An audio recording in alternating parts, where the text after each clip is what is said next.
becoming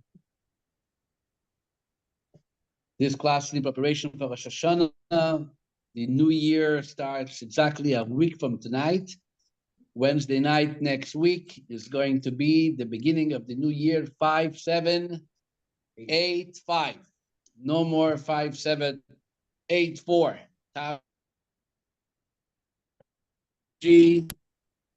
A new perspective, and as the Talmud tells us in Masechet Megillah, last week we were reading in the Torah portion of Kitavo a very long list of klalot, known as the admonishment.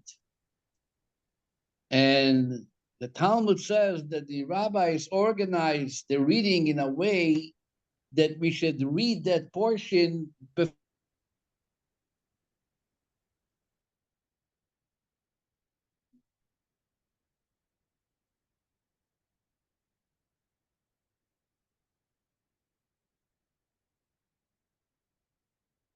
its adversaries and its curses, and let it begin a new year with blessings.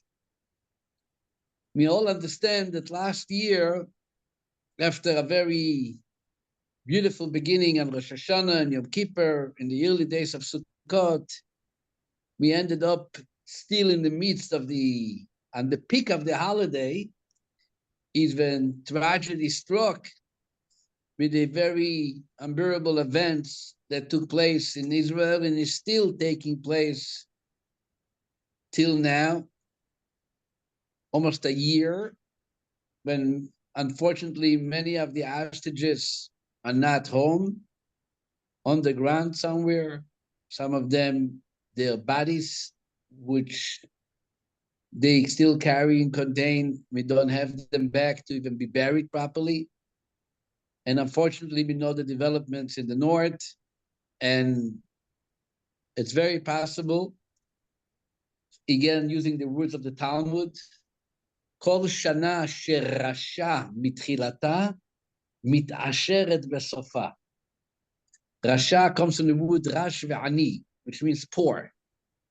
The Talmud derives from the wording of the pasuk in Chumash that we are going actually to read in the Torah this week. It says regarding Israel, Einei Hashem Elokecha ba, the eyes of God are displayed upon this country, mereshit shana ve'ad acharit shana. Literally, it's translated from the beginning of the year until the end of the year.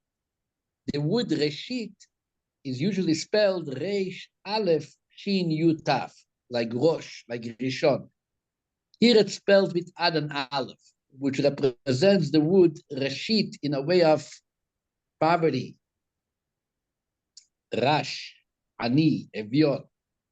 But our sages tell us that the Torah teaches us that the year which began in a impoverished manner will be concluded on a very wealthy note.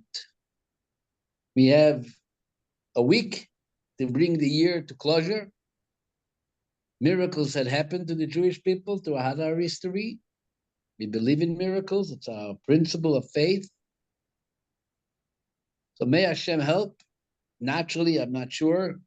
I don't know how things work naturally. I didn't even expect the beepers to get up naturally, but it happened. So may Hashem miraculously bring a miracle for the survival of Israel, the return of the hostages home, and we should not know from any sorrow and pain, and only goodness and happiness. Amen. So this class is in preparation for Rosh Hashanah. Next Wednesday night, we are going to meet again, but this is going to be for services of Rosh Hashanah. And the week after, we're going to have again a meeting in preparation for Yom Kippur, Bezrat Hashem. But I want to talk tonight is something which I touched upon last year, but there wasn't enough time to elaborate on it and to discuss it. So I'm going to do it tonight with Hashem's help. Every year, we know that the main theme of Rosh Hashanah is, by its very translation, as being the Rosh. Rosh means what? The head. It's not called Tilat Ha-Shana, the beginning of the year. It is called the head of the year. It does not necessarily a beginning. The beginning could be in any other time. Happens to be that on the day we celebrate Rosh Hashanah is actually not the beginning of creation.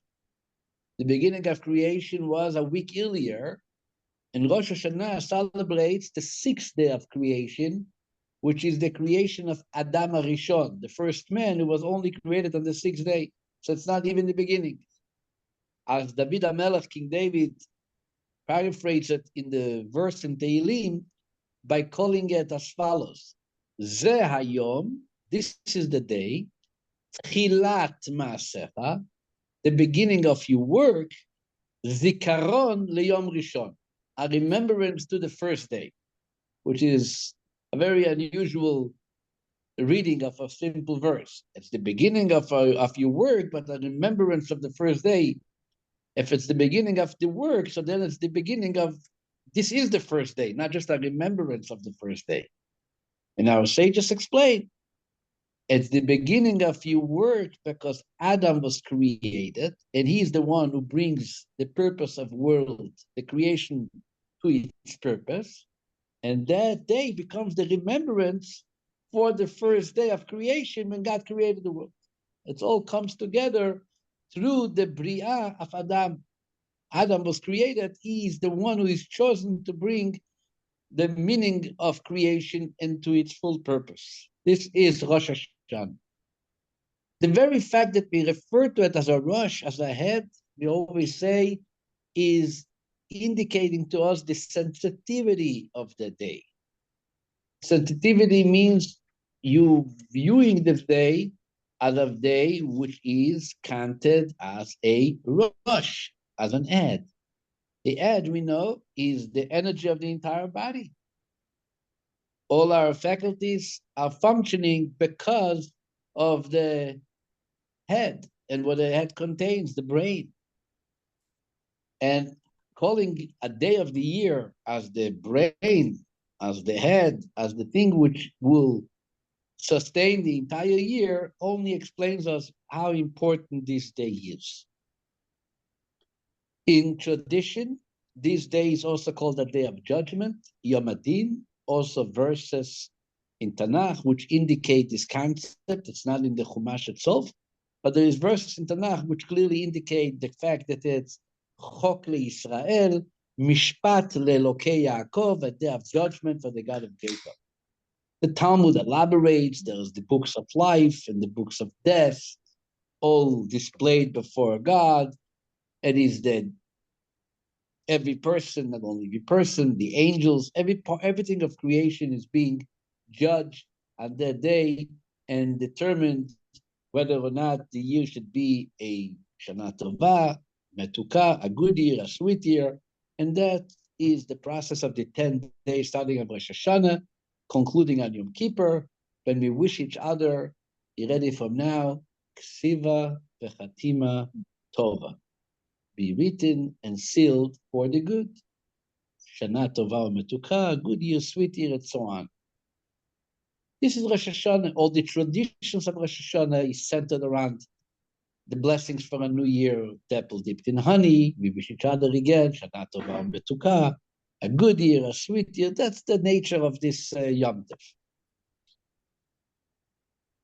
A big part of the day is obviously spent in prayer. What do we pray? We pray for a new year, for a good year. But there is also something in prayer which is more than just a good year and a sweet year. The one who looks in the Machzor, in the book which carries the prayers of Rosh Hashanah, sees that there is a tremendous emphasis on the idea of asking God to reign over the world, to be the king of the universe. The entire Amidah centers around kingship. Elokeinu ve'elokei avoteinu, meloch al ha'olam kulo bichvadecha, ve'inaseh al kol haaretz bi'ikarecha, ve'ofa be'adar ge'on uzecha, I'll call you I'm asking God, please, be the king. Reign over the universe. Let them all recognize him. Let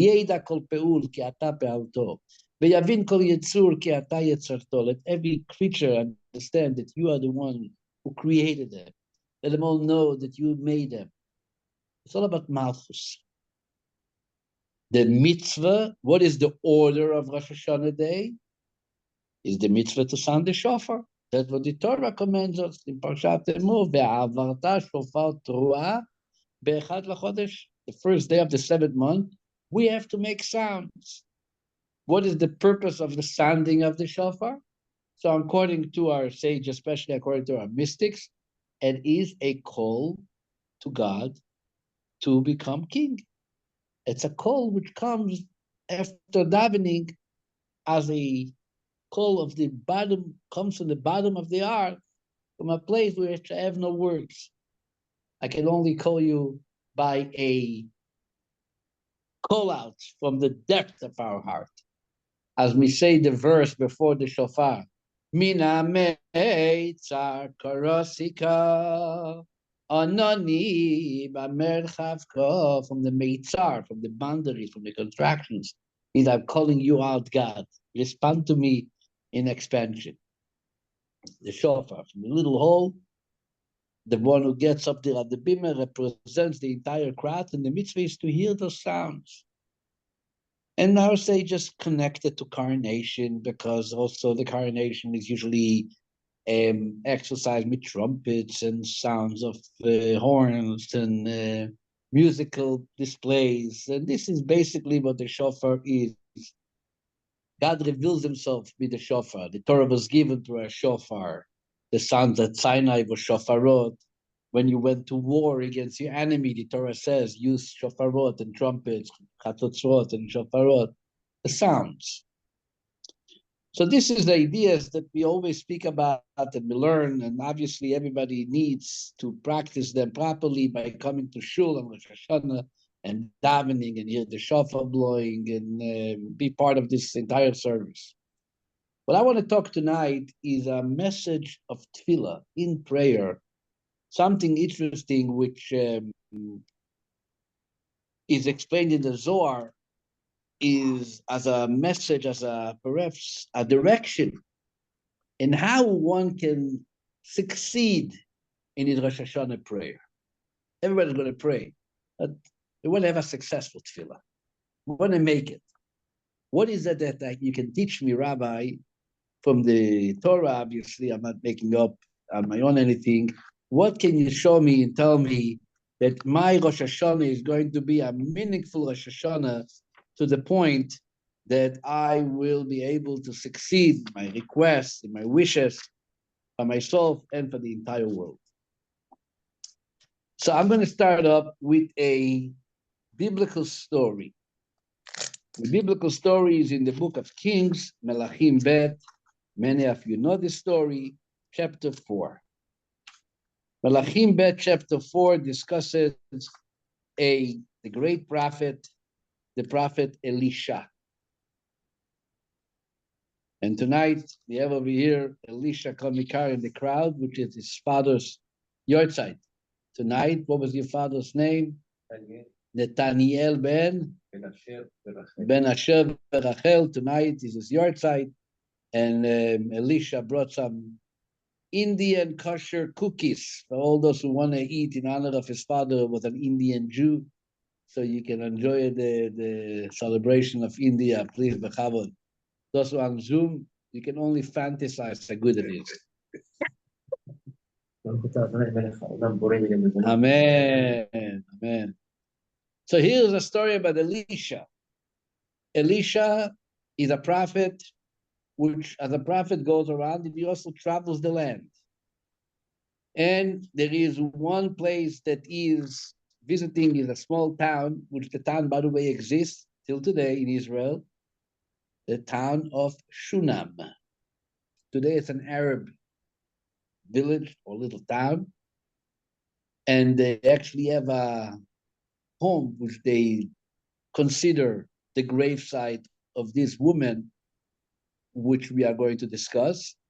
I was actually there a couple of years ago with my children at my mother's birthday. We traveled, and she wanted to stop in Shunam because this woman received a blessing for children, and one of her children needed a blessing for children.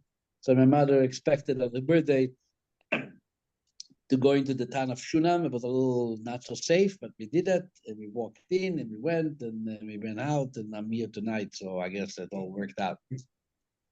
I think it's not far from, I don't remember, Haifa maybe. It's fine, I think. Before it's, anyway, so what's the story with this? I'm not going to go into all the details. It's a story that you want to probably read and understand. But basically, Elisha is going to the town of Shunam, and in Shunam, there is a woman, which we call it as the Isha, a Shunamit, the woman of Shunam. She realizes that this man who comes by is a holy man, and she decides to offer him a special mother-in-law's bedroom, they call it here in America, but a special room built with some furniture, so whenever he comes, he doesn't have to be bothered with the kids, with the noise. He knows the key code, he can go in. Like an ADU. And like an ADU. IDU. An ADU. Yeah, assistant dwelling unit. Exactly. And this is what the Pasuk says, Vayi Hayom, Vayavor Elisha el Shunam B'Sham Isha Gdola. And the day that Elisha went as far as Shunam, and there was a prominent woman. What was she so prominent? Some commentators say she was a wealthy woman. Some commentators say she was an activist. Some commentators say she was a very God-fearing woman, but she was referred to as Isha Gdola. But Techezak bo le'echol lechem. And this woman provided him with meals. So whenever he would pass Shunam, he would stop by to eat a meal by this house which was welcoming him. And she said to her husband, all they know, there's a holy man who passes by our house regularly. נעשנה ליד קיר קטנה ונשים לו שם מיטה ושולחן וכיסא ומנורה, והיה בבואו אלינו ויעשו שמה.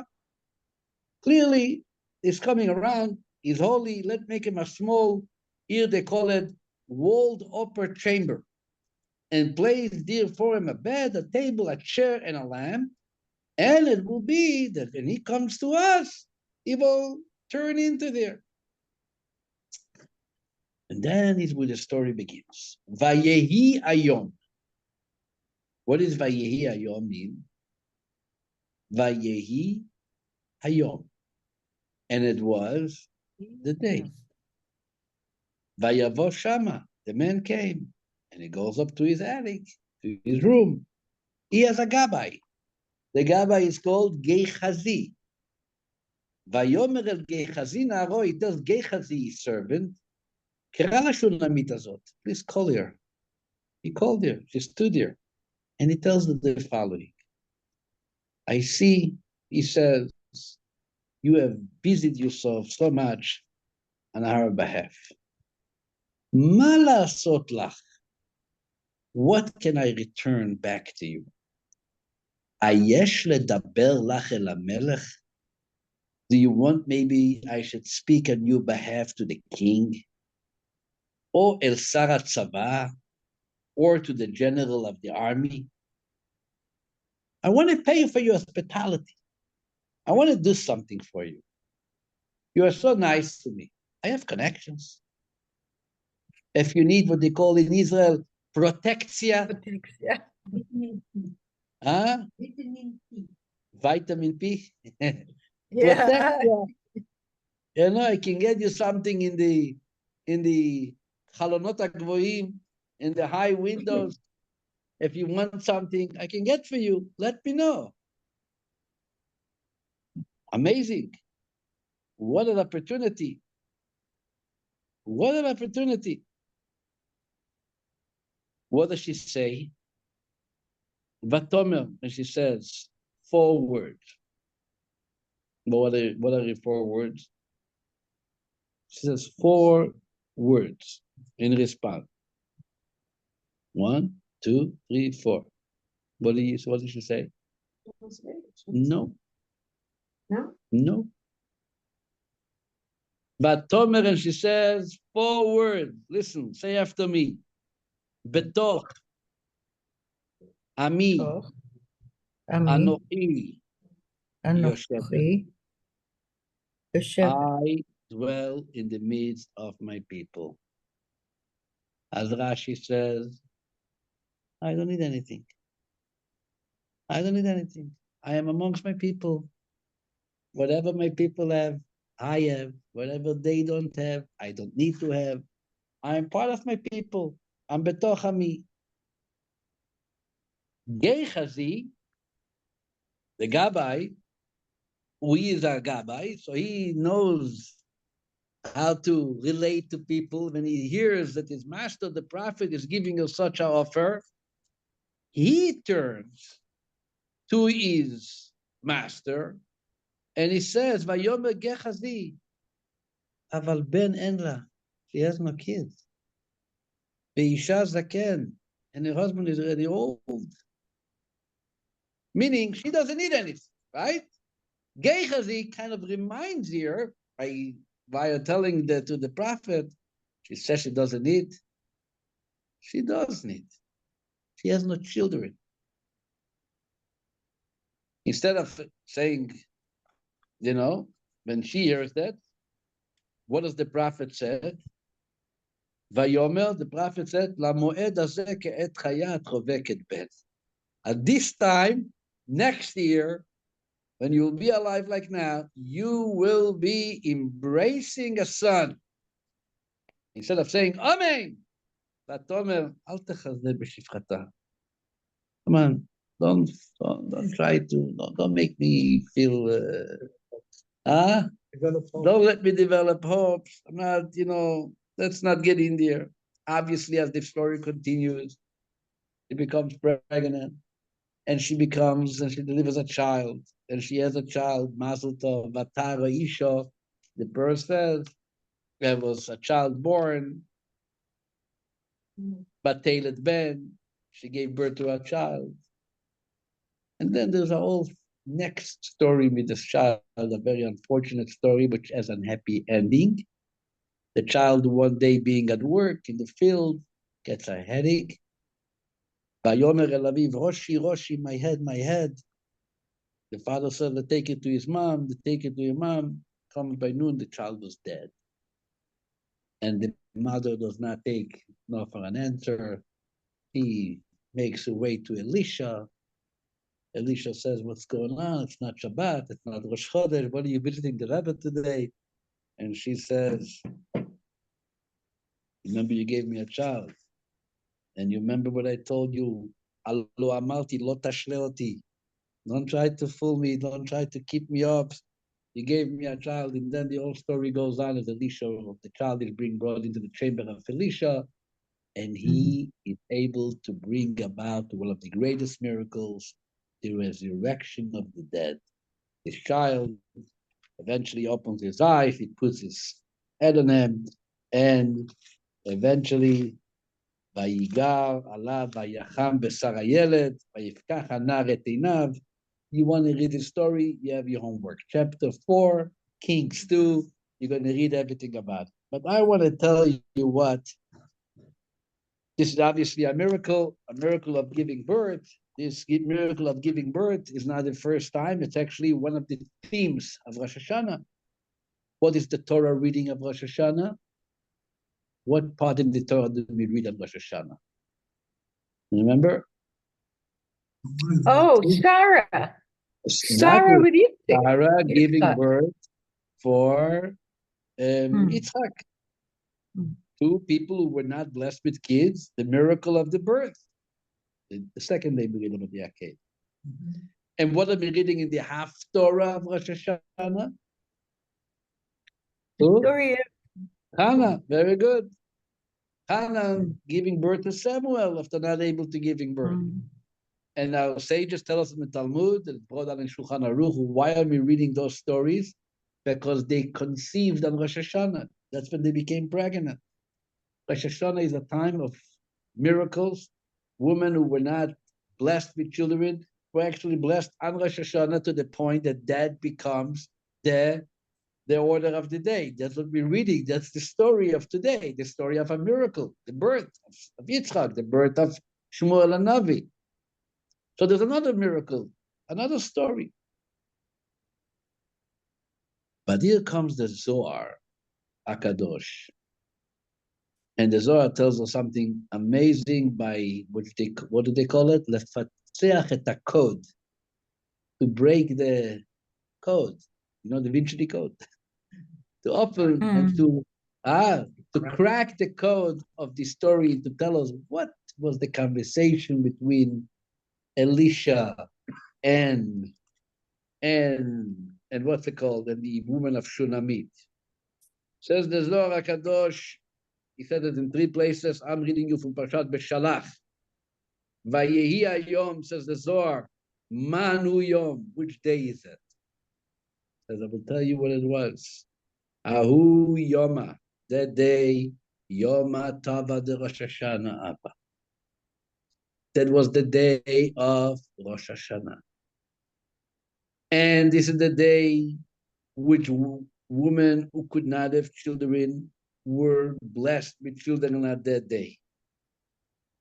And that is what Elisha, as a prophet, is turning to this woman and he says, Mala sotlach ayesh ledaber lach el hamelech. Do you want me to speak? Which king is it referring to? Melech malchei hamelachim HaKadosh Baruch Hu. It is Rosh Hashanah. Today is the day. I'm a prophet. I have a close relationship to God. Let me take advantage of the opportunity and mention you before God to provide you a blessing on your behalf. And I'm asking you, as Jewish people, we all believe in the power of prayer, right? Everybody's life. And we all believe that as much that we can pray, imagine if a tzaddik prays, right? Obviously, it has even a bigger impact because it's a tzaddik, he's close to God. He's a prophet. So who would give up on such an opportunity when the Rebbe comes to you on Rosh Hashanah, the tzaddik, the Navi, Elisha, and he tells you at Rosh Hashanah, and she knows who he is because she told her husband, you remember? What was the first word she told her husband? Ish Elokim Kadosh. There is a godly, holy man who comes by us. And he tells me, anything you want me to speak to the king on Rosh Hashanah, to mention to God. This is an opportunity which happens, 1 in a million. Would you say maybe she didn't need it? She lived a good life. She was wealthy and happy and exciting. No. Gehazi says that this woman is a woman who is missing that which we know how strong Abraham, when he spoke to God and he says, Rebbeinu Shloilam, Matitali, what is it all worth it if I don't have anyone to inherit me? And what happens to Rachel when she doesn't have a child? And what does she say? Ve'im ayin meisa anoichi, I'm considered dead. Which mother doesn't want and not waiting to have a child calling your ima, calling your mama? So she exactly knows what she needs. And she's quiet. What does she say? Bet och ami anochi Hashem. In Hebrew, it means in simple words, en tzorech, unnecessary. Not only en tzorech, ani madifa shelo. I preferred not to. Bet och ami. What's the idea over here? The Zohar tells us what was the idea. And I'm only discussing it because it gives us a little insight into our Ha-Shana prayers. Before I tell you what the Zohar tells us, I want to tell you a story. A story, 1975. There was a Chassid from Tel Aviv with the name of Rab Shmaryahu Gur Aryeh. He was a man of means. He was, I think, a partner in the Dubek cigarette company in Israel. And he used to come to, he was a Chassid, he came to the Rebbe almost every year. He had a brother in Kranai, it's Rabbi Zalman Gurai. He came to the Rebbe for Pesach, 1975. His brother's brother-in-law was a Hasidic Rebbe in Borough Park with the name of the Moshe Mordechai Heschel, who was called the Rebbe of Kopichnitz. Kopichnitz is a dynasty, a Hasidic dynasty that goes all the way back to the Baal Shem Tov students, Babram Yeshua Heschel of Apta. And this Rebbe passed away suddenly at a young age, Chalamoed Pesach. So being that it was his brother's brother-in-law, which they call a mechutni, so he went to the funeral. After Pesach, this Rabbi Shmerul Gurari was by the Rebbe. And the Rebbe asked him, did you participate at the funeral of the Rebbe of Kopichnitz? He says, yes. The Rebbe asked him, was it a big funeral? He says, yes, happens to be a lot of thousands and thousands of people came also because it was a tragedy. Also, I guess it's Chalamoed Pesach, people are not working, in the middle of the day. There was a big funeral. And the Rebbe asked Rabbi Shmerul Gurari, do you know why it's important to have a big funeral? He was quiet. He wanted to hear what the Rebbe has to say. But the Rebbe says, usually when you cross the border, the checkers open your luggage, they search, they're trying to find what you cross, what you bring. But if you have an entourage, people walking by with you, they don't pay so much attention. You smuggle it through and you move on. A person passes away, comes to court, is being examined and checked. What's your belongings, what are you bringing, what did you left, what did you accomplish? When there's a big funeral, there's an entourage. What is it called? Mavrichim et hagvul. You are able to smuggle through things go easier. Just interestingly, very interestingly, that 10 years later, this Rabbi Gurai used to also come to the Rebbe every year for Yom Kippur. And he had a special honor. He used to donate money to the shul that he should be the one opening the ark for Kol Nidrei and giving the Rebbe the Torah to old during Kol Nidrei. Now, this is something which I saw in my own eyes. I was there in 1984, Rosh Hashanah, getting ready for Kol Nidrei. I stood pretty close. Huge crowd, thousands and thousands of people. He's giving the Rebbe the Torah, and before you know it, he drops on the floor. He got a massive heart attack. They have inside 770, they call it the Hatzalah members, which is medical professionals which take care of situations, immediately. In what? EMT. They came running, trying to resuscitate him, and unfortunately, the Rebbe was watching 40 minutes. The Rebbe did not take off his eyes, watching the old synagogue in Kippur night, at least 7,000 people probably, watching quietly until they carried him out. He was pronounced dead. He was lying in the back of the shul till after Yom Kippur. He had a massive funeral. He was meant to be buried in Israel, because that's where he lived. But being that he passed away at Yom Kippur, the Rebbe himself, which at that time almost did not go to funerals, came out to his funeral. So you can imagine what kind of entourage Yeah, 10 years later, after relating to that story. This is just in parentheses. Says the Zohar HaKadosh, you know what she's saying, the Shunamiyad woman? He's telling Elisha, listen, I don't want to stick out. I don't want you to stand there and present me, oh, there is a Shunammite woman, and then they're going to start checking my luggage and my bags. Am I worthy? Am I not worthy? I want to be part of my people. Let me be part of everybody else. Like this, I'm part of the community. I'm included in the general judgment. I don't want to be individualized, privately judged. I know you are standing before me and you're going to be my advocate. I would rather be betoch ami anochi yoshevet. Because it is Rosh Hashanah, and because it is a Yom Adin, a day of judgment, therefore, specifically therefore, I don't want to be excluded and secluded as somebody. I want to be part of Ami, part of my nation, part of my people. Which teaches us, as the Zohar continues and says, on Rosh Hashanah, don't try to push God as an individual. Come to God as part of a community. I'm a part of the Jewish people. We need a new year. We need a good year. We need to be blessed.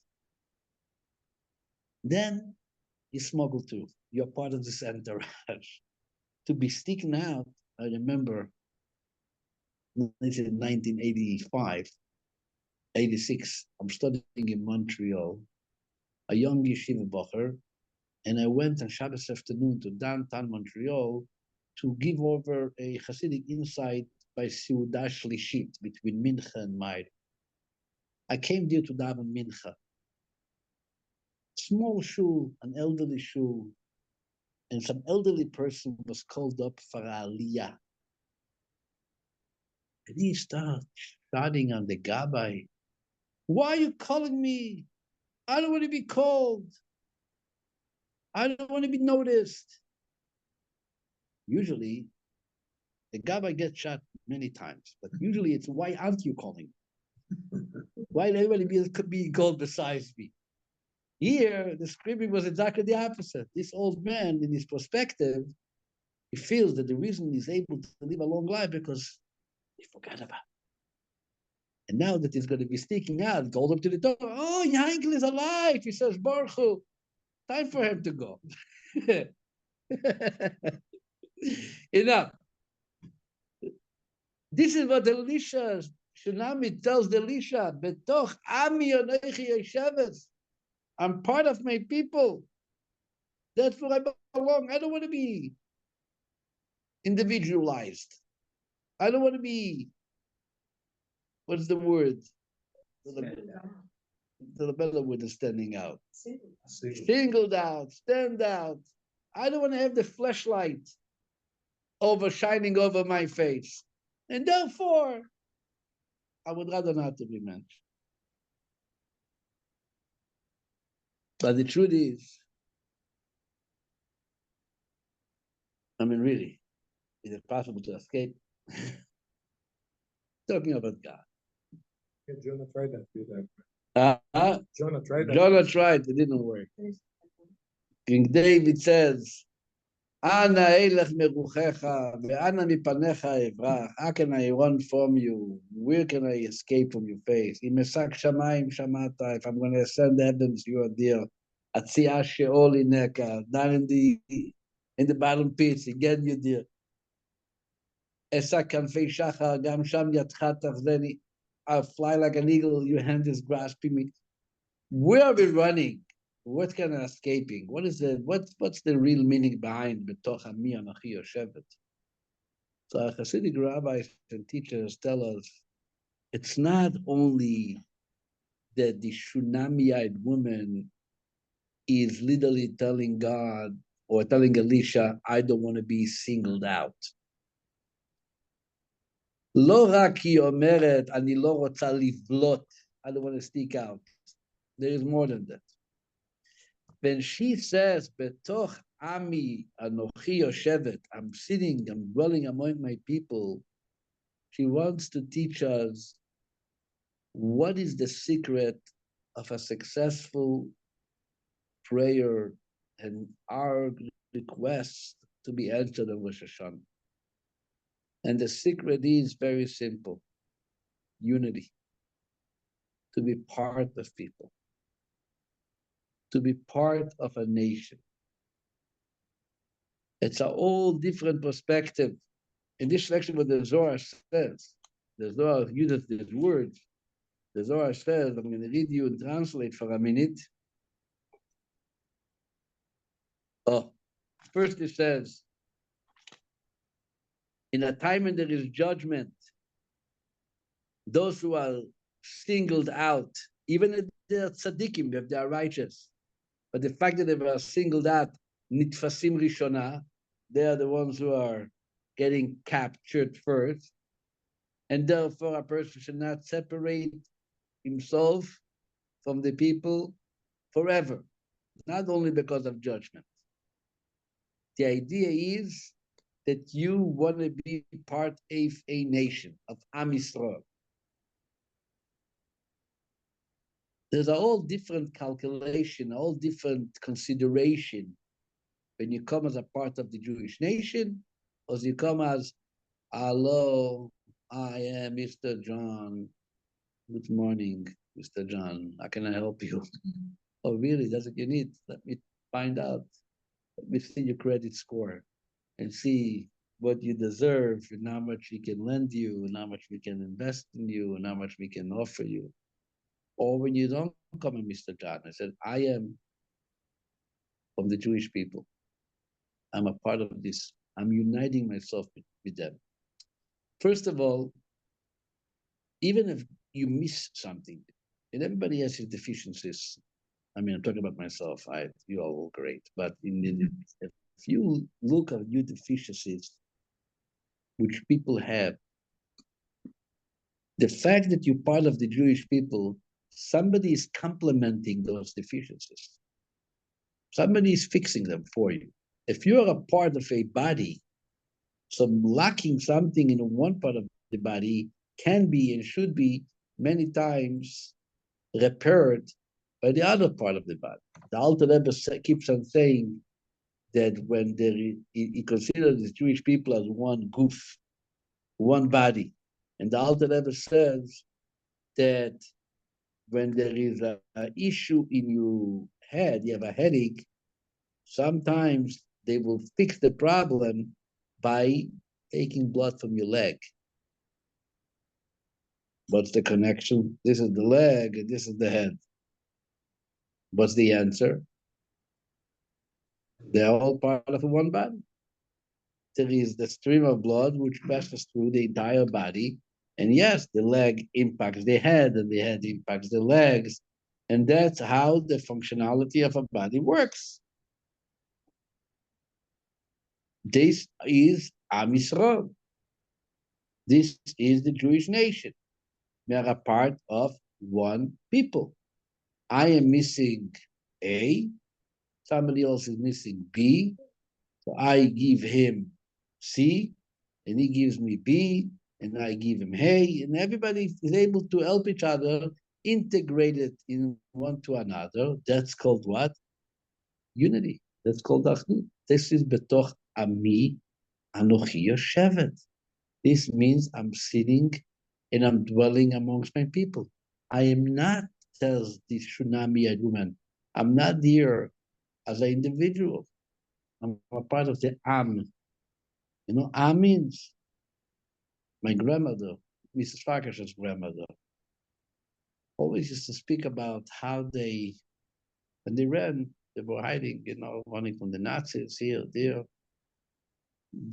And people didn't recognize each other. It's not that, the Jews were wearing black hats and the non-Jews were wearing kafiyot. People, a lot, Hungarians look like Hungarians. My son 2 days ago, arrived in Budapest.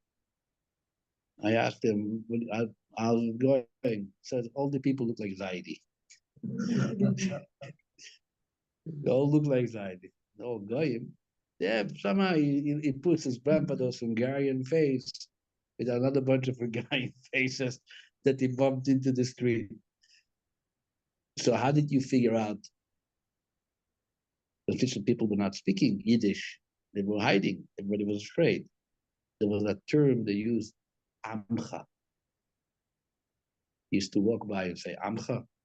Amcha means our people. Amcha. Amcha.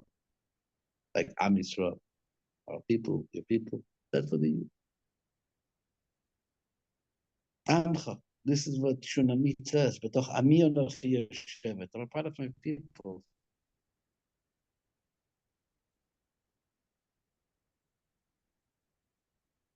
In a way of reaching, in approaching God's message with an approach of unity, she gave birth to a child. She got the blessing. She got the blessing, but she wasn't singled out. You know, there is some natural terms which in the last 11 months became so complicated and difficult to pronounce. Naturally, you meet someone, and what do you say? How are you? Ma shlomcha. And what's the answer? Beseder, akol beseder, akol tov, all good, Baruch Hashem. Since October 7th, how are you? People are starting like to kind of, not knowing what to respond. And it's very difficult because can you say beseder? Everything is not beseder. Akol tov, akol lo tov. Not everything is good. How can you use the terms? Very difficult, very complicated. And I shared already more than once that before Pesach, when I went to deliver matzah, some people's homes, and naturally the woman opens the door, I say, oh, Ayelet, ma shlomech. You know what she told me? Shlomi keshlom ami. I don't know if she even appreciated how good she explained her condition. He says, Shlomi, you're asking me, how are you? How am I doing? I'm doing as my people are doing. That was the answer. Shlomi, Kishlom Ami, which is like Shunamit says, Betoch Ami, Anochi Yoshevet, I'm part of my people.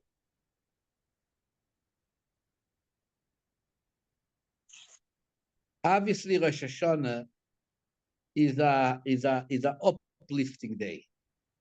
Rosh Hashanah is not meant to be a depressing day, God forbid. It's a serious day, but it's not, God forbid, a sad day. Tisha B'Av is a sad day.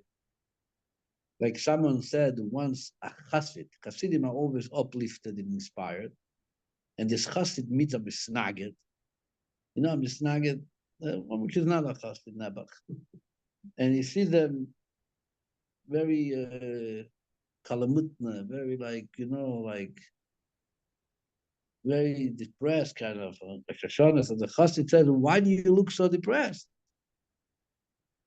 He says, because it's a day of judgment.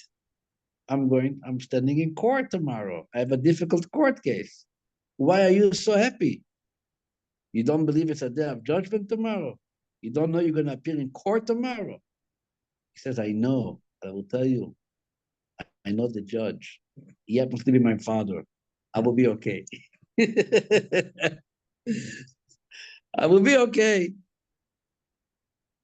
We know that it's ultimately our father, but our father gives us an opportunity every year to renew ourselves. Instead of being the same old over and over, recycling, comes Rosh Hashanah and it becomes a new beginning. Those who learn Tanya know that the Rebbe explained from the Kabbalah that it's literally a new energy comes every Rosh Hashanah, which did not exist in the previous Rosh Hashanah. It's not like it's the same energy just renewing itself with a new dot, with a new number. The original energy which you've sustained and supported the world till now disappears. And God reappears in a whole new level, in a whole new way, which did not exist until 5785. In other words, 5785 is not 5784, which was not 5783. Each year is a whole new, and the Rebbe uses the word in Tanya, Or Chodosh. Or Chodosh, he calls it. He called it a new oil, a new light. That light never shone before, never existed before. And that's what the Kabbalah calls Binyan HaMalchut. The Old Rosh Hashanah is called the construction of God's kingdom. That's what we are busy with. We're getting ready, we convince God, and we beseech God, and we pray to Him to provide for us a new source of Malchut, of energy, of kingdom, and not only to us, but the entire world, even the nations of the world. The Arabs should know there is a God. The liberals should know there is a God. The Democrats should know there is a God. The Republicans should know there is a God. Everything. You know that on Rosh Hashanah, in next week, Wednesday, in heavens, there is going to be a decision who is the next president of the United States of America. What do you think on that? Exactly. Pretty serious. Pretty serious. David Schneider, you can it's in your hands. If you daven good, Kamala might be your president. The opposite. Anyway, so my dear friends, I want to wish you all a Shana Tova Metuka. Hopefully, what we learned tonight about Shunamit will give us a little further perspective in addition to all the knowledge we have on Rosh Hashanah, another niche, another idea to think about and to reflect to our prayers by including ourselves. As it is, we have to include ourselves with our brothers and sisters because they need us. Some of them probably would not be able the way it goes now. Hashem should change things, God really miraculously. Some people are not even going to be able to make it to Shul Rosh Hashanah. Right? Not even going to make it to Shul. Sirens, shelters, fear, on the ground, hostages. Right? So we have to have them in mind. Just, it's called menschlichkeit, just enoshiyut. To be a mensch, you have to think about them and consider them in your meals and in your prayers and when you're the shofar. But more than that, and of our own sakes, our own families, our own needs, our own country, we are to represent ourselves before God with the words of this great woman, Isha Ashunamit. And you know who was the boy that she gave birth to? No. It's a different woman. That's another story with the oil. But the Zohar tells us, listen to the word of the Zohar. Vedahu, and who is the child? Habakkuk Neviah, Habakkuk the prophet. Why was he called Habakkuk? Says the Zohar, Chibuk in Hebrew means a hug. Habakkuk is like a double hug. What happened? Says the Zohar. The prophet told her, At choveket ben, you're going to be hugging a child. And also, when this child passed away, he hugged this child. So he had a double hug. There was two hugs, Chabakuk, Chibukim, hugging. You know, Rosh Hashanah is a preparation for Sukkot. Sukkot is called the holiday of hugs. We get into the Sukkah, God hugs us in the shadow and in the spirit of the Yom Tov. Yeminot techapkeni, as the pasuk says. So obviously, it's a good deal, something we can get ready and excited about. Should all be blessed with a good Gebet York. Please take a schedule so you know when the holiday Yom Tovim are, the times of davening is. Anyone got a calendar in the mail? Yes. You got it, man. Ken still didn't get it. You got a calendar in the mail? You don't check your mail, B'chlal. You're living in the wrong city. No, he lives in Bellevue. I don't live in Bill. Oh, that's right, Baruch Hashem. Okay, my friends. We will see you. I want to wish you all Shana Tova. Thank you for all those who participated in the class.